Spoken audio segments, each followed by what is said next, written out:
ظلم و ستم ہو رہا ہے کہ ظلم کا لفظ بھی چھوٹا پڑ گیا ہے. ایک کلمہ گو دوسرے کو کافر کہے جا رہا ہے، وہ اس کو کافر کہے جا رہا ہے، تو جنت جاؤنا کہیں؟ جنت تو خالی ہے. پھر امت بن کے رہو. میرے نبی نے امت بنائی، اپنے خون دے کر، اپنی اولاد کو ذبح کروا کے، 1.25 لاکھ صحابہ کی قربانیاں دلوا کر ایک امت بنائی ہے. میں تمہیں اللہ رسول کا واسطہ دیتا ہوں، فرقوں میں مت بٹو، فرقوں میں مت بٹو، فرقوں میں مت بٹو. یہاں اچھی مثال قائم کرو، مسلمان بن کے رہو، مومن بن کے رہو، مسلم بن کے رہو، اپنا تعارف بطور مسلمان کرو. یہاں بھی اگر وہ لڑائیاں تم نے کھڑی کر دیں تو آنے والی نسلیں تمہیں معاف نہیں کریں گی. میرا نبی تمہیں معاف نہیں کرے گا کہ میں تو لوگوں کو جنت میں پہنچانے آیا تھا، تم نے میرے کلمہ گو کو کافر کہنا شروع کر دیا. کسی کو کافر کہنا اتنا آسان کام ہے؟ کیوں ممبر پہ بٹھاتے ہو ایسے لوگوں کو جو تمہیں فرقوں میں بانٹ کے چلے جاتے ہیں؟ میں بھی آ کے آگ لگا سکتا ہوں، لیکن میں نے اللہ کے رسول کو جواب دینا ہے. یہ ممبر محبت کے لیے بنایا گیا ہے، یہ ممبر نفرت کی آگ بھڑکانے کے لیے نہیں بنایا گیا. کہ تم یہاں بھی مسجدوں میں بٹ چکے ہو، فرقوں میں بٹ چکے ہو، کیوں اپنے پاؤں پہ کلہاڑی مار رہے ہو؟ کیوں میرے نبی کی محنت کو آگ لگا رہے ہو؟ تمہیں کون آ کے بتائے گا، سمجھائے گا کہ تم وہ گندے جراثیم یہاں بھی لے کر بیٹھے ہوئے ہو اور اسی نفرتوں کی آگ میں جل رہے ہو، جل رہے ہو، جل رہے ہو؟ دیکھو،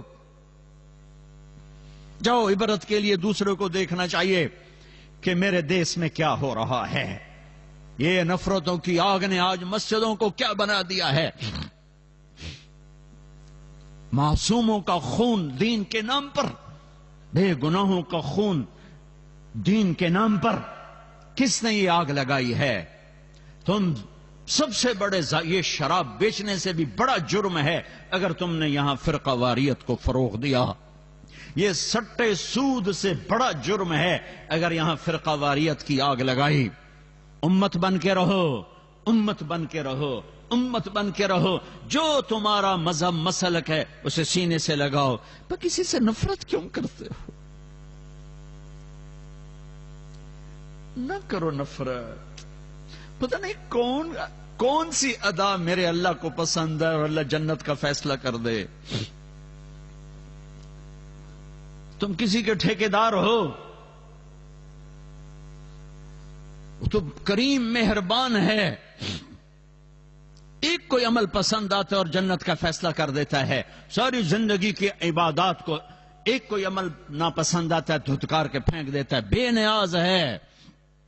اپنے نبی کی محنت کو آگ نہ لگاؤ، اپنے نبی کی محنت پر پانی نہ پھیرو، اپنے دین کو بدنام نہ کرو، اپنے قرآن کو بدنام نہ کرو.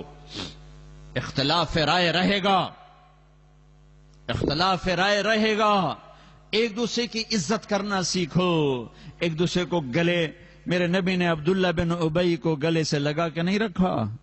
تم جانتے ہو عبداللہ بن ابی کون ہے؟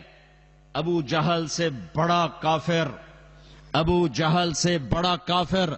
ابو جہل اوپر کی دوزخ میں ہے، عبداللہ بن ابی نیچے کی دوزخ میں ہے. لیکن اس نے ظاہری کلمہ پڑھا، میرے نبی نے سینے سے لگا کے رکھا. وہ مر گیا تو ان کے بیٹے سچے صحابی تھے. یا رسول اللہ، میرا باپ مر گیا، اپنا کرتا دے دیں، کفن پہناؤں. آپ نے کہا یہ لو، شاید بخشا جائے. آپ کو بھی پتہ نہیں بخشا جائے گا. کہا یا رسول اللہ میرے باپ کا جنازہ پڑھ دیں. کہا میں حاضر ہوں. جا کے جنازے پر کھڑے ہو گئے. آگے عمر سامنے آ گئے. یا رسول اللہ یہ آپ کیا کر رہے ہیں؟ کہا کیوں؟ کہا آپ کو پتہ نہیں یہ کون ہے؟ کہا پتہ ہے. کہا تو پھر جنازے کیوں پڑھا رہے ہیں؟ کہا شاید بخشا جائے، شاید بخشا جائے. تم ایک مسلمان کو کہتے ہو یہ منافق ہے، یہ کافر ہے. یہ تمہارا ملک ہے کہ یہاں سے لوگ حج پہ جاتے ہیں اور مکے کے امام کے پیچھے نماز نہیں پڑھتے، مدینے کے امام کے پیچھے نماز نہیں پڑھتے. وہ کہاں سے؟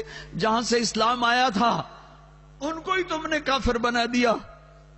تو اسلام پھر ہے کہاں؟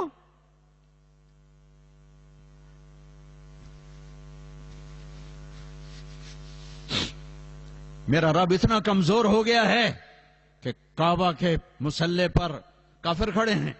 مدینہ مسجد نبوی، میرا نبی اتنا کمزور ہو گیا ہے کہ ان کے مسلح پر کافر کھڑے ہیں، گستاخ رسول کھڑے ہیں. کچھ تو عقل سے کام لو، کچھ تو روکو ان لوگوں کو جو یہاں تک تمہیں پہنچا رہے ہیں. کچھ تو دین سیکھو، کچھ تو دین سیکھو. اتنے غافل تو نہ بنو، اتنی آگ تو نہ بھڑکاؤ. آپ نے کہا، میرے اللہ نے کہا ہے عمر، میرے اللہ نے کہا پڑھ یا نہ پڑھ میں معاف نہیں کروں گا، میں پڑھتا ہوں شاید معاف کر دے. پھر میرے نبی نے کہا، میرے اللہ نے کہا تھا میرے حبیب 70 دفعہ بھی پڑھے گا تو نہیں معاف کروں گا. پھر آپ کہنے لگے اگر میرا اللہ کہتا نا کہ میرے محبوب اگر تو 70 دفعہ ان کا پڑھے گا تو میں معاف کر دوں گا، تو میں اس کا 70 دفعہ پڑھ دیتا. ایک منافق کے لیے جنازہ پڑھایا، پھر جنازے کے ساتھ چلے، انہیں پہنچنے سے پہلے قبر میں ڈال دیا، اس کو باہر نکال کہا باہر نکالو. سب کے سامنے اس کی میت کو نکالا، منہ سے لعاب نکالا اور اس کے منہ میں ڈالا کہ شاید بخشش ہو جائے. اس منظر کو دیکھ کر 100 منافق کلمہ پڑھ گئے. بھائیو، ہم تو غیروں کو اپنا بنانے آئے تھے، تم نے اپنوں پہ توپیں کس لیے ہیں. ایک دوسرے کو سلام کرنا چھوڑ دیا، ایک دوسرے کی مسجدوں میں جانا چھوڑ دیا.